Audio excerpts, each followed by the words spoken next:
Blue Period Volume Review, Mosaic. Preparations for the 2UA Summer Festival are in full swing. Yatara and his crew has been struggling to construct their Mikoshi, portable shrine, in time for the procession in the sweltering heat of fall summer. Luckily, the other art students rally around, and they're finally ready to participate in the festivities. But as the summer wears on, all is far from well with Yatara as a second term looms. It is some kind of artist block. He senses that his attitude to other people's art is changing and maturing, but he feels unable and unwilling, even to make his own, although despite of his lingering malaise. A gallery visit with Yotosuke Takahashi and Hashida from Art Brief School to see a Velasquez exhibition stirs something deep inside. In spite of himself, he's intrigued by the old master's consummate skill of portraying people.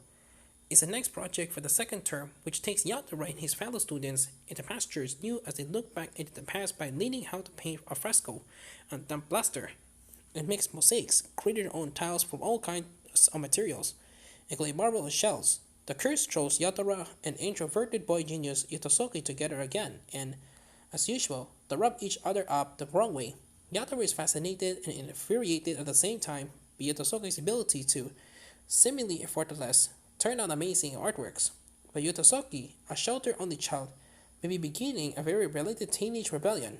What triggers this is a rumor that's going around the students that's every year. The person that has a top academic score will pass, no matter what.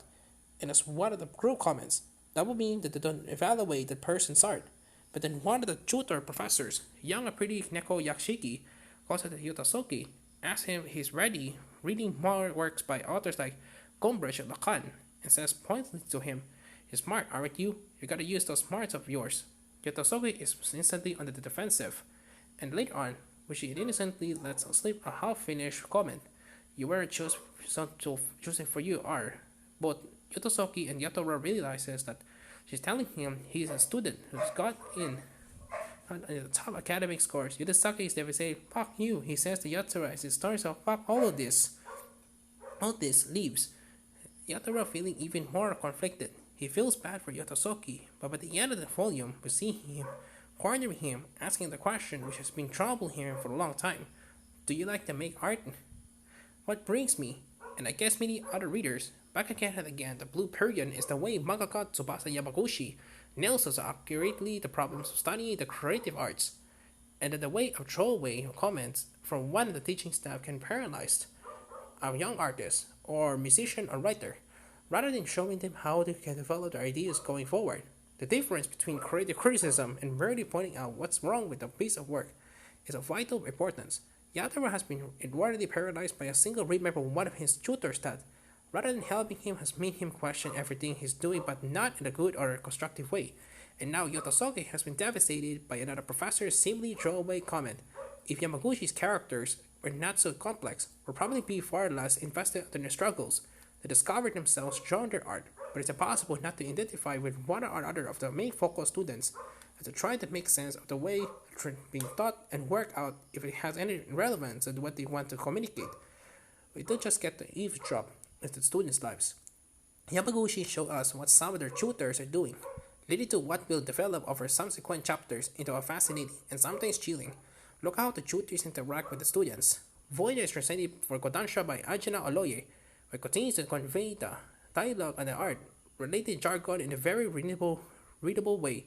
The lettering is able to done again by Liz Blakeslee. 6 glossy plates at the front make a great start at the book with a wonderful colored double page spread to celebrate the culture festival inspired by the 19th century Kawasabe Kyosai painting, reinterpreted to show the students celebrating. The translation notes give a helpful and fascinating explanation. The four comma panels at the back depict one more students and 3 of the teaching staff, including the troublesome Neko Yashiki and hopelessly clumsy Professor Rose. White Lady came out of Japan recently and suddenly shot the number 2 on the weekly manga sales. No mean feature when Tokyo Revengers was the number 1. In the meantime, Kodansha are playing catch-up volumes 10 and 11 are also available digital print, and volume 12 is due at the end of January. Here's the Yuki. We had to wait longer for the physical volumes to make an appearance. 9 out of 10.